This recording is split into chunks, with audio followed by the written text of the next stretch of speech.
bapak-bapak kasih ingat istrinya yang baca surat Ali Imran 35, 36, 37 ya. Abang aja lah. Nah, kalau gitu akulah hamil. Kau baca sekarang, kalau tidak aku cari satu lagi. Bapak ni pantang ni pancing. Nampak betul keinginan terpendam.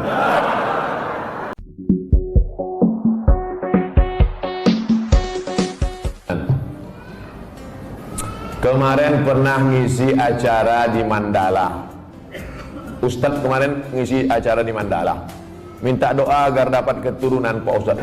La tuqra'u fi amrin asirin. Kalau surat ini dibacakan pada perkara yang sulit, sulit nikah, sulit anak, sulit rezeki, illa yassarahullah, maka Allah memudahkan.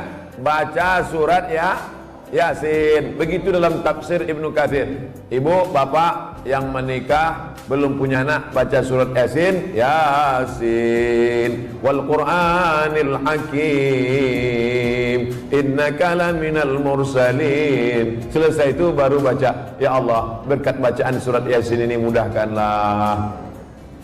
Tapi ada pula anak muda ini datang ke saya, Pak Ustaz Somad, udah 40 tahun saya belum punya anak. Kenapa gitu? Belum nikah. Nikahlah. Baca surat Yasin juga.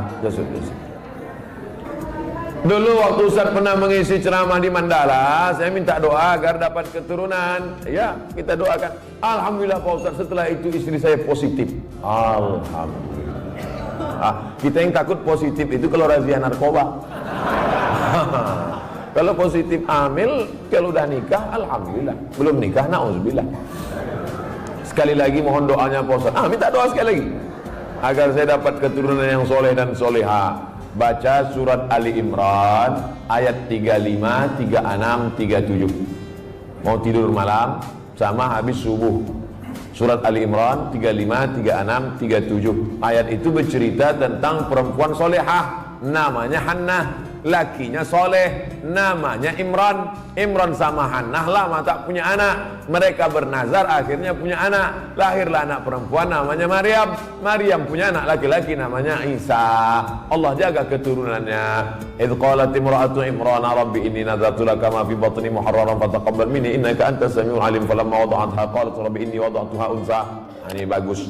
Bapak-bapak kasih ingat istrinya yang baca surat Ali Imran 35, 36, 37 ya. Abang aja lah. Nah, kalau gitu akulah hamil. Kau baca sekarang, kalau tidak aku cari satu lagi. Bapak ni pantang ni pancing. Nampak betul keinginan terpendam. InsyaAllah kalau anak saya laki-laki akan saya beri nama Muhammad Baghawi. Ulama besar. Imam Nawawi ada mengutip pendapat Imam Al-Baghawi dalam kitab Majmu' Syarah Muhadzab dalam masalah bayar fidyah salat. Fidyah salat itu pendapat Imam Al-Baghawi yang dikutip pendapatnya oleh Imam An-Nawawi dalam kitab Al-Majmu' Syarah Muhadzab. Bagus sekali. Kalau perempuan mohon kasih nama Pak Ustaz Nuairah. Nuairah artinya secercah cahaya. Masya Allah. Kok tiba-tiba Ustaz kasih itu? Tak tahu, pas nengok lampu. Nuairah. Nanti manggil dengan Nuairah secercah cahaya. Tambah-tambah kasih lain boleh, tak apa-apa. Ustaz, apa yang membedakan seorang makmum dengan seorang imam? Imam di muka, makmum di belakang. Ustaz ni macam jawaban anak TK. Al-imamu junnah. Imam itu penanggung jawab. Faqiraatul imam qiraatul ma'mum. Bacaan seimam menjadi bacaan makmum, maka bacaan imam mesti sempurna. Syarat menjadi imam 14. Buka dalam kitab Al-Fiqhul Islami wa Adillatuh Syekh Wahab Zuhaili menurut mazhab Syafi'i. Yang pertama, wali. Jadi kalau berkumpul orang di kota Medan ini, siapa yang paling layak menjadi imam? Wali kota. Kalau wali kotanya tak sanggup jadi imam, yang tak usah bersuara, imam zuhur, asar. Diangkat imam. Imam yang kedua namanya imam ratib. Diangkatlah imam ratib. Kalau di Masjidil Haram itu Syekh Abdul Rahman Sudais. Itu diangkat oleh raja, oleh sebelum Salman, sebelum lagi Abdullah, sebelum lagi Fahad. Nah, itu imam paling tinggi wali. Yang keduanya adalah imam ratib. Yang ketiga ahfazuhum, yang paling banyak hafalan Qur'annya. Jadi kalau kumpul kita ramai-ramai, siapa yang paling layak jadi imam? Oh, inilah yang hafiz. Ini sekarang banyak orang salah nih, maju anak hafiz di depan, tuanya udah nikah dia. Pak, dia memang belum nikah tapi hafal Quran. Bapak udah nikah berapa kali, tak hafal juz amma. Dia memang belum nikah tapi Quran itu di kepala dia. Dia tinggal klik keluar Quran. Bapak klik keluar hutang. Saya lihat ada beberapa masjid musola tempat imam itu lebih tinggi beberapa sentimeter. Boleh apa tidak Pak Ustaz? Makruh hukumnya kalau tempat imam itu lebih dari zira' sehasta. Sini tak ada sejengkal pun tidak. Kalau tempat imam itu lebih tinggi dari sehasta nih, makruh hukumnya. Dalam kitab Al-Fiqhul Islami wa Adillatuh. Dulu imam itu dibuat tinggi. Kenapa imam itu tinggi? Supaya suara imam sampai ke belakang. Karena waktu itu belum ada mikrofon. Maka suara imam tinggi. Bismillahirrahmanirrahim.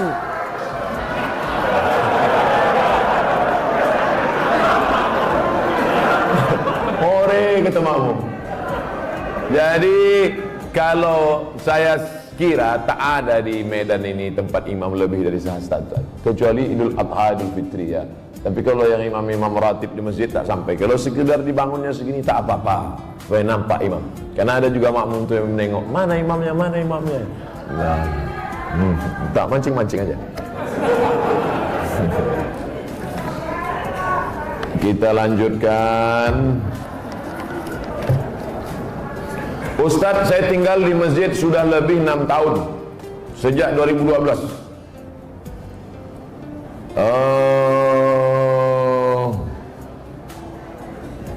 Saya melanjutkan S2, alhamdulillah sudah lulus, tapi pembayaran belum ada uang. Kalau ada orang dermawan yang ingin membantu, alhamdulillah saya mau bersyukur. Kirimkan ke nomor 0. Ini boleh untuk dibaca karena itu rahasia.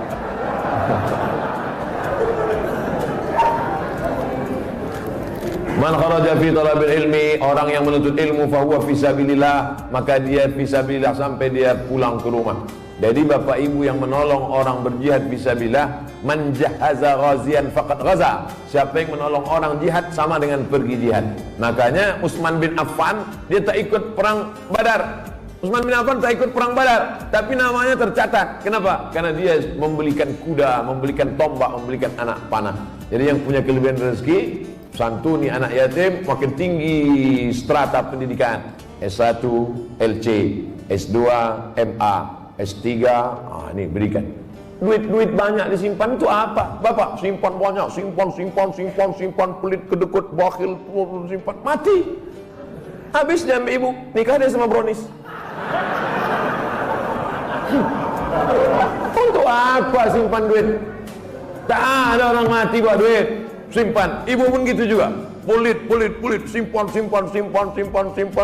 mati. Dia ambil bapak, kawin sama anak gadis.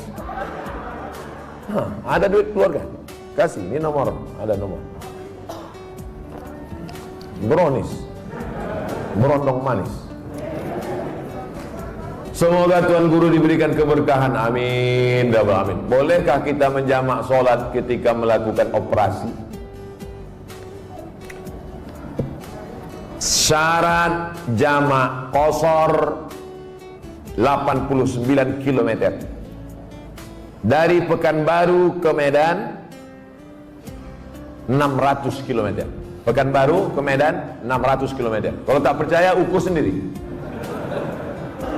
Itu maka saya jamak qashar tadi. Asar 2 rakaat. Tapi boleh jamak tidak pakai qashar. Hadis riwayat Abdullah bin Abbas. Hajat sangat tinggi. Bapak dokter spesialis. Operasi jam 11, selesai jam 5. Jam 11 tadi operasi, selesai jam 5. Zuhurnya kemana? Jamak takhir, tidak pakai qashar. Zuhur 4 rakaat, asar 4 rakaat. Yang mengoperasi tak bisa diganti dengan dokter lain. Memang dia aja sendiri. Banyak kabel-kabel dalam, harus salah potong. Kalau sampai digantikan dokter lain, bingung dia. Oh, ini salah sambung pula, koslet. Yang mengoperasi. Bagaimana dengan yang dioperasi? Begitu juga operasi tulang belakang, operasi kulit. Jam berapa mulai operasinya? Jam 6 sore. Sementara di Medan maghrib jam 6.30. Selesai operasi jam 10 malam. Kemana maghribnya? Maghribnya tarik jamaah takhir, maghribnya 3 rakaat, isyaknya 4 rakaat. Tapi jangan mempermudah-mudah. Ini banyak ini operasi tingkat tinggi. Ini nikah pun main jamak juga. Nikah tak sholat zuhur tuh duduk di pelamin. Kau tak sholat zuhur, sayang makeup luntur. Tak ada rukhsah, tetap sholat zuhur, tetap sholat. Di setel jam 12.30 duduk di pelaminan.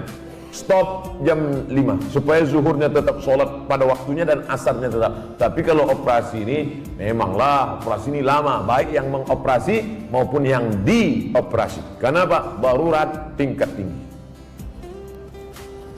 Kita doakan anak-anak kita jadi dokter insyaallah. Kenapa begitu? Dokter ini duitnya banyak, kerjanya tak berat. Buka-bukaan mulut orang, 5 juta.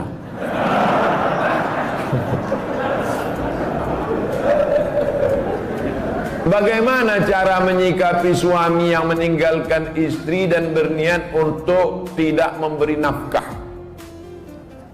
Hai laki-laki, kalian punya kewajiban 5. Kasih binimu makan, pakaian, tempat tinggal, pendidikan, perhatian.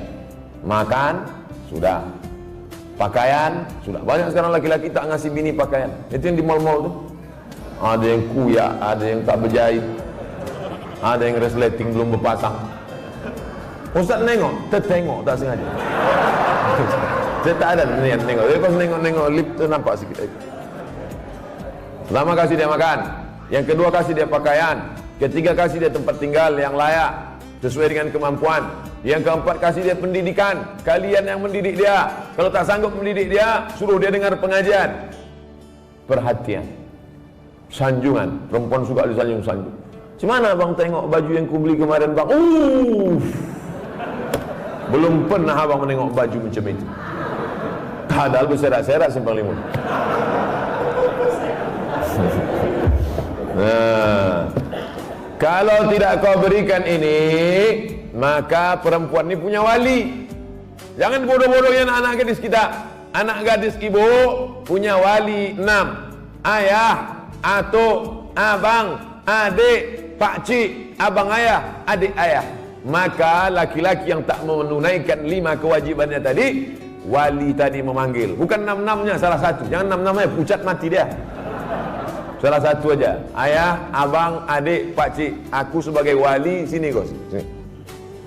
Kalau kebetulan bapak tentara, polisi, cabut pistol, letakkan situ. Kalau pak, macam-macam, aku tembak kepala kau.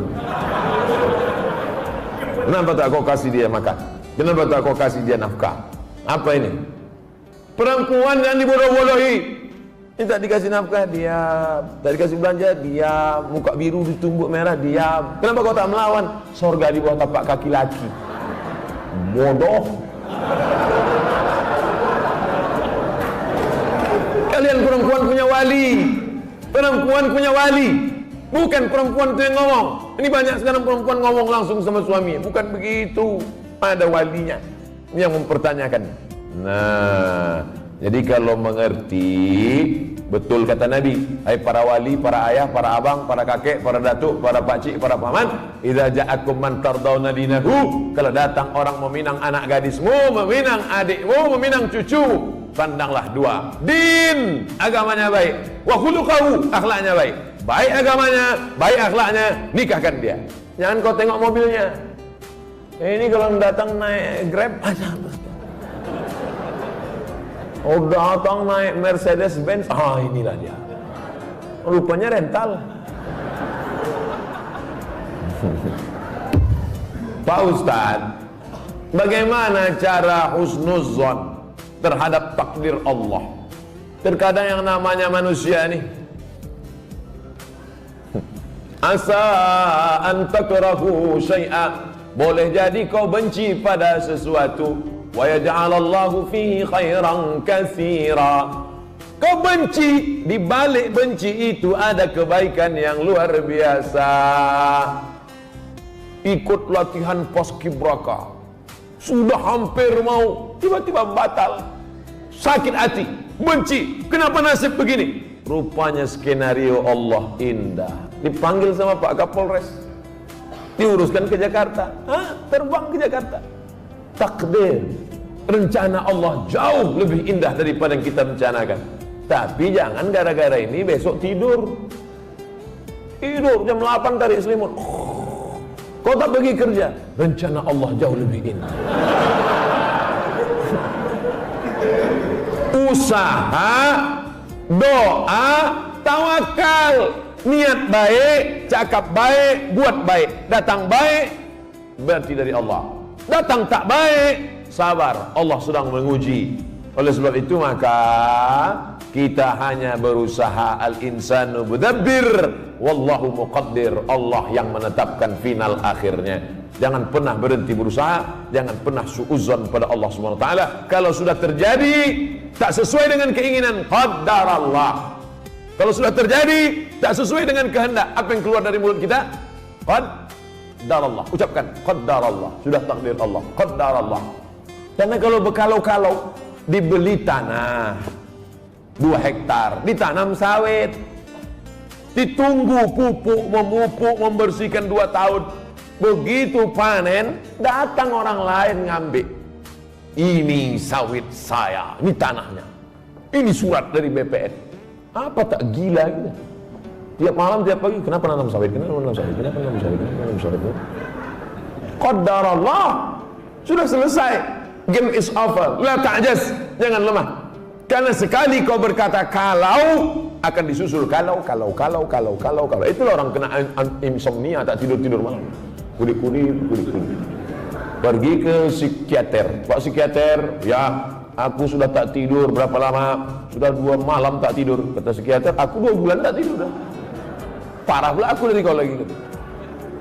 Siapa yang tak punya masalah hidup ini? Oleh sebab itu kita berbaik sangka kepada Allah Subhanahu wa taala selama sudah dilaksanakan 3: ikhtiar, usaha, doa, tawakal. Fa idza azamta, kalau kau sudah azam, fatawakkal 'ala Allah.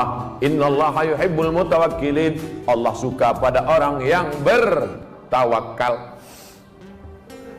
Semua buah-buahan yang ada di Medan, di Berastagi, di Rantau Prapat, semua buah-buahan yang ada di dunia ini, itu sudah tertulis di buah itu Abdul Somad. Semua ikan-ikan yang ada di Belawan, yang ada di Medan, yang ada di Pancur Batu, sudah tertulis di ikan itu Abdul Somad. Tidak akan mungkin ikan itu dimakan orang lain. Ikan mahal, ikan hebat, sudah tertulis itu, tak akan mungkin makan. Abdul Somad tak sanggup membeli ikan itu karena sekilonya sampai 200.000. Mana kita sanggup? Seonnya 200.000, ikan mahal. Itu kalau dimakan tamu menetes air mata kita. Saking mahal. Tapi karena sudah tertulis punya Abdul Somad, kalau rezeki takkan kemana, dituliskan Allah SWT. Siapa membelikan itu? Bini gubernur belanja pagi-pagi. Orang kaya belanja kan nunjuknya pakai kelingking aja. Berapa? Lah, dimasak. Selesai dimasak, tentu makan pakai meja yang bisa berputar tuh. Kalau berkumpul lah di situ, Kapolda, Danrem, gubernur. Siapa yang ustadz? Siapa yang makan duluan? Ustadz lah. Mungkin orang itu makan duluan. Masih ada. Silakan Ustaz. Saya doa lah duluan situ. Udah ada nama situ Abdul Somad. Tapi cerita ini jangan membuat kita pasif tak bekerja. Ya gara-gara ini besok bapak tak ada yang masuk kantor. Bang nih, bang kerja. Udah tertulis nama aku di ikan itu. Ibu jangan marah. Kalau ada laki besok begitu, ibu diam aja. Pas jam 9 dia bangun, dibukanya, mana sarapan kita? Ada tertulis nama bang situ bang.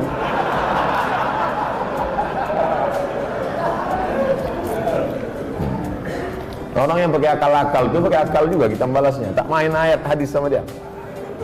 Ustaz, kalau sudah wudhu terus makan, wudhunya batal apa tidak? Kalau pula makan batalkan wudu, kecuali makan sambil kentut. Makan tidak membatalkan wudu. Beli buku judulnya Fikih Islam Sulaiman Rashid.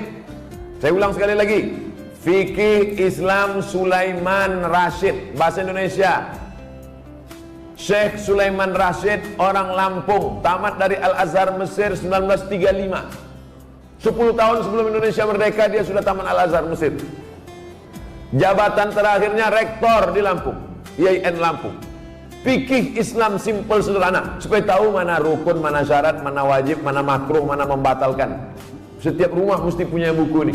Ini fikih yang simple, murah, harganya 40.000. Kalau naik saya tak tanggung jawab.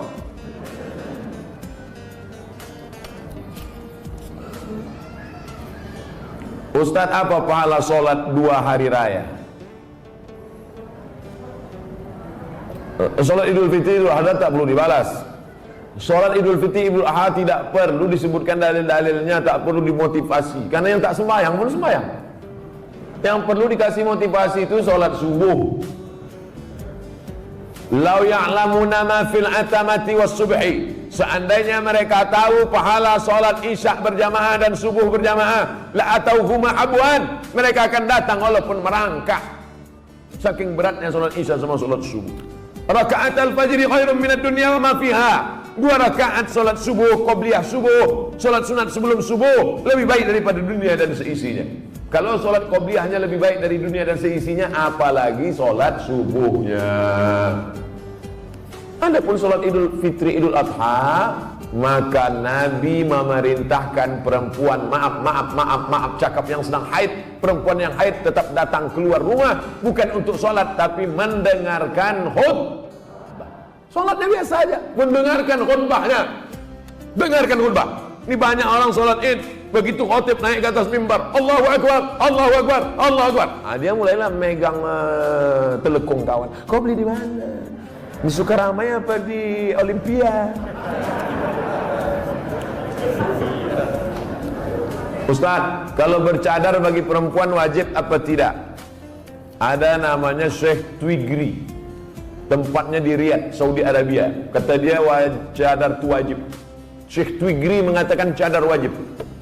Syekh Albani mengatakan cadar tak wajib. Sesama ulama Salafi pun, jangankan yang mazhab Syafi'i, tak sepakat tentang cadar wajib. Adapun ulama-ulama Al-Azhar Mesir mayoritas mengatakan cadar tak wajib. Tapi kalau bercadar bagus, apalagi anak-anak gadis yang putih, bening, cantik, kalau minum kopi nampak mengalir sini. Nah, itu bagus dia bercadar. Kalau sampailah anak gadis cantik tak bercadar di Medan ini, tabrakanlah supir-supir sudaku kocan. Habis. Nah, jadi bagus, makanya yang bercadar jangan diejek. Kenapa kalau ada orang bercadar diejek? Kenapa kalau ada orang bercadar diolok-olok? Tapi kalau perempuan berok pendek diam, berarti setan. Yang bercadar bagus, silakan. Yang tak bercadar tak apa-apa. Jangan antara yang bercadar dengan bercadar saling ejek-mengejek. Kalau kalian yang bercadar mengejek yang tak bercadar, yang tak bercadar mengejek yang bercadar, yang ketawa yang tak bercelana.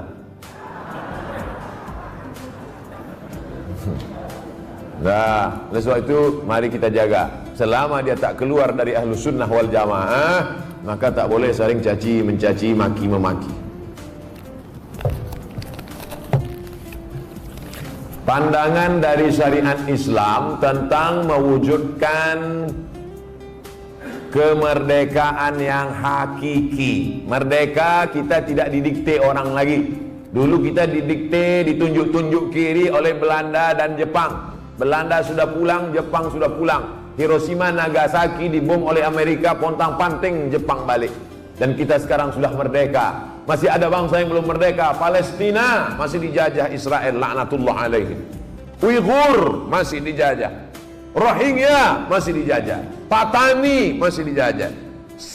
kita melilia masih dijajah. Kita sudah merdeka. Bangsa Indonesia di pembukaan Undang-Undang Dasar atas berkat rahmat Allah yang Maha Kuasa dan keinginan luhur bangsa Indonesia, dengan ini menyatakan kemerdekaan. Karena penjajahan di atas dunia harus dihapuskan karena tidak sesuai dengan pri kemanusiaan dan pri keadilan. Bebas dari penjajah sudah, tapi kita perlu lebih hebat lagi, bebas mengatur hasil alam kita untuk kita, supaya anak-anak kita tidak lagi memikir ada anak yang bunuh diri karena tidak bayar SPP, malu diejek kawan-kawannya. Padahal mestinya pendidikan gratis, 20% sudah dialokasikan pemerintah. Ada orang yang mesti ngantri hanya untuk mencari pekerjaan sebagai driver transportasi online. Bukan hina pekerjaan ini, halal, baik, tapi tak layak dengan strata pendidikan mereka yang tinggi. Oleh sebab itu maka kita tak boleh merasa puas, tapi bukan ajang untuk caci mencaci, cela mencela. Ini tanggung jawab kita bersama. Mudah-mudahan kita merdeka dari kebodohan, merdeka dari uang sekolah yang mahal, merdeka dari tidak ada kesempatan kerja, sehingga tahun ke depan menjadi lebih baik insyaallah. Amin ya rabbal alamin. Mengisi kemerdekaan itu, peringatan 17 Agustus itu dengan syukur pada Allah, karena kemerdekaan itu rahmat Allah. Ini sekarang banyak orang mensyukuri kemerdekaan, laki dipakainya baju bininya main bola pakai daster. Apa ini? Pejuang kita dulu pontang panting mengusir Belanda, dia pontang panting pakai baju bini. Saya tidak bertanya, saya hanya mohon doa agar anak saya jadi hafiz Quran yang rendah hati, suka bersedekah serta bermanfaat bagi umat. Tidak hanya yang minta request ini, semua anak-anaknya nanti, baik yang sudah lahir maupun belum lahir, maupun yang emaknya belum dapat. Yang lajang-lajang nih, yang berondong-berondong nih, saya doakan nanti semua di akhir majelis semuanya mendapatkan kebaikan insyaallah. Amin ya rabbal alamin. Ringkas saja Pak Ustaz, saya mohon Ustaz jabarkan tentang Nabi Ibrahim yang walaupun ayahnya kafir, beliau sangat santun terhadap orang tuanya. La illam tantahi Ibrahim, kalau kau tidak berhenti menceramahi aku, kalau kau tak berhenti mengajak aku menyembah Allah, la arjumannaka, aku lempar kau pakai batu sampai mati Ibrahim. Ada ayah orang Medan gini, bahasa rasanya tak ada. Kalau kau tak berhenti menceramahi aku Ibrahim, la arjumannaka, aku lempar kau pakai batu. Wahjurni maliya, pergi kau dari sini, tinggalkan rumah ini, tinggalkan kampung ini, maliya, untuk waktu yang lama, usah kau balik-balik lagi. Apa jawaban Ibrahim alaihissalam? Salamun alaika, selamat untuk ayah. Astaghfirulaka Rabbi, aku akan mintakan ampun kepada Allah atas dosa-dosamu wahai ayahku. Innahu kana bi hafiya, Allah itu mengabulkan doaku. Kalau anda berbakti pada orang tua, dibalas Allah mendapat anak yang berbakti juga.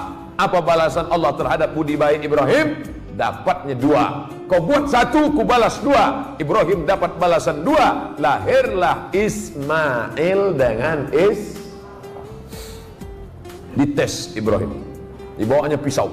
Ya bunayya, wahai anakku, inni ara fil manam, aku tengok dalam mimpiku malam tadi, anni azbahuka, aku menyembelih lehermu.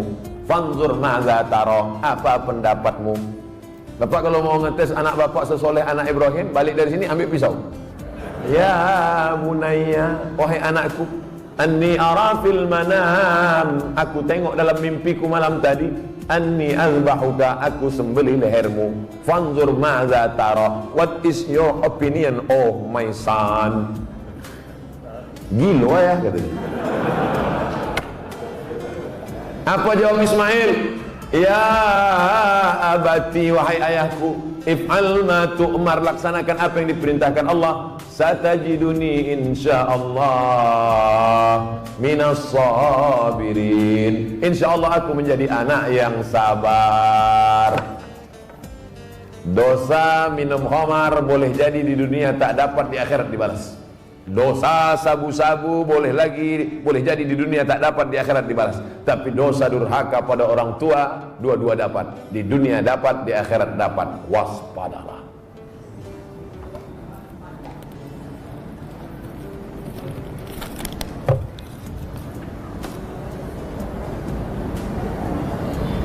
Diturunkan Al-Quran di bumi ini untuk memelihara semesta alam.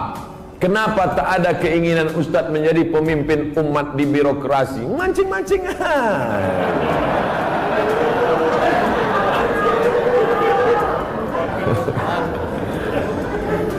Saya ini bukan Ustadz jadi-jadian. Nih aku kasih tahu. Saya dari kecil memang sudah dipesankan datuk-datuk saya, cucuku yang ini mesti sekolah agama. Cucuku yang satu ini untuk sekolah agama.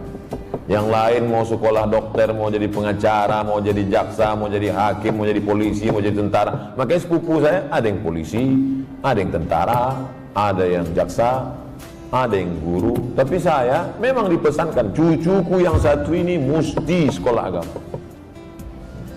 Nah, jadi pilih yang lain-lain. Jangan sakit hati. Banyak lagi yang mantap-mantap, hebat-hebat. Jadi Ustaz, saya sampai mati jadi Ustaz aja. Kalau masih kuat berceramah, ceramah. Tak lagi kuat, ngajar alif. Alif dia alif bawah lakukan Apa tanggapan Ustaz tentang hukum pembuat penjual lukisan? Idza kanat laha dhillun ajma'al ulama ala tahrimiha. Begitu kata Imam Ibnu Hajar Al-Asqalani. Kalau ada bayang-bayangnya, maka sepakat ulama bahwa dia haram. Ada bayang-bayangnya.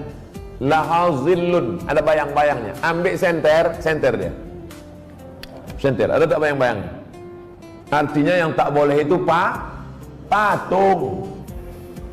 Dicetak, diukir, dibentuk. Itu pun kalau lengkap dari ujung rambut sampai ujung kaki. Kalau kepalanya aja tak apa-apa, boleh. Ibu di rumah ada patung gajah keramik mahal, lengkap dari belalai sampai ujung kaki. Balik dari sini, potong. Potong. Tinggalkan belalainya aja sedikit. Jangan utuh, haram, tak boleh. Di kamar ada keramik burung merpati sedang bercengkrama, ada lampu di tengah, utuh dari muncung sampai ekor sampai kaki. Potong. Bang, demi Ustaz Somad kita pose. Tinggalkan sedikit. Jangan utuh, yang utuh tak boleh, haram. Tak masuk malaikat. Malaikat rahmat tak masuk. Apakah setiap muslim bisa menjawab pertanyaan malaikat kubur tentang ketuhanan, kenabian? Jangan dihafal. Ini bukan tes PNS. Ini bukan SNMPTN, seleksi nasional masuk perguruan tinggi negeri. Yusabbitullahu alladhina amanu bil qawli tsabit. Yang dibuat Allah bisa menjawab itu karena istiqamah, berjamaah, beramal soleh.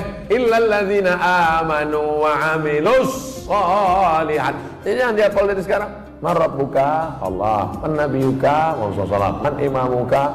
Kau tak sembahyang ke masjid Al-Hidayah? Udah kuapal semua, udah kecil sudah. Udah dapat bocoran soal. Ini bukan ini otak-otak ini. Yusabbitullahu alladhina amanu bil qawli tsabit. Yang bisa menjawab itu diistiqomahkan karena dia istiqomah di sini, istiqomah pula dia di sana. Makanya sebelum salam fil alamina innaka hamidum majid. Cukup. Kalau salam sah, tapi kalau bagus tambah lagi. Allahumma fir lima qaddamtu wa ma akhadtu wa ma asrartu wa ma a'lantu wa ma asraftu wa ma anta a'lamu bi minni antal muqaddim wa antal muakhiru. La ilaha illa anta subhanaka inni kuntu minadh dhalimin. Sebelum salam tambah 4 hadis riwayat Muslim. Allahumma inni a'udzubika min adzabi jahannam wa min adzabil qabr wa min fitnatil mahya wal mamat wa min syarri fitnatil masihid dajjal. Assalamualaikum warahmatullahi. Belum lagi? Ya, ada jawab. Ustaz,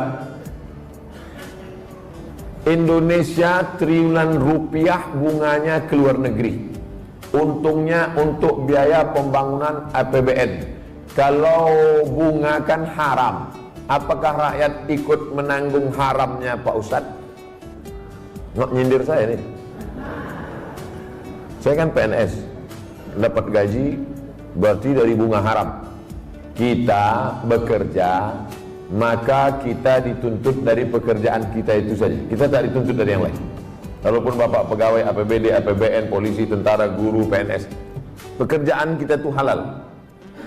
Bapak polisi lalu lintas yang mengatur dari pagi sampai petang, bapak yang masalah kriminal mengatur dari pagi sampai petang sampai malam, bapak yang tentara menjaga kedaulatan negara di perbatasan, bapak yang anggota Dewan Legislatif memperjuangkan hak rakyat, parlemen bicara tentang hak rakyat di parlemen, maka pekerjaan itu halal, gajinya halal.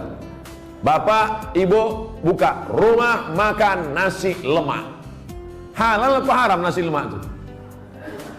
Oh, banyak yang ragu. Nasi lemak halal. Datang orang membeli nasi lemak, saya beli nasi 5 bungkus. Kita tak perlu tanya sama yang pembeli itu, ini duit kau, ini duit dari mana nih? Tengok muka kau macam muka-muka perampok. Tak perlu kita tanya dia dapat duit dari mana, karena yang ditengok bukan kerja dia, tapi kerja kita. Kita jual semen. Semen itu halal apa?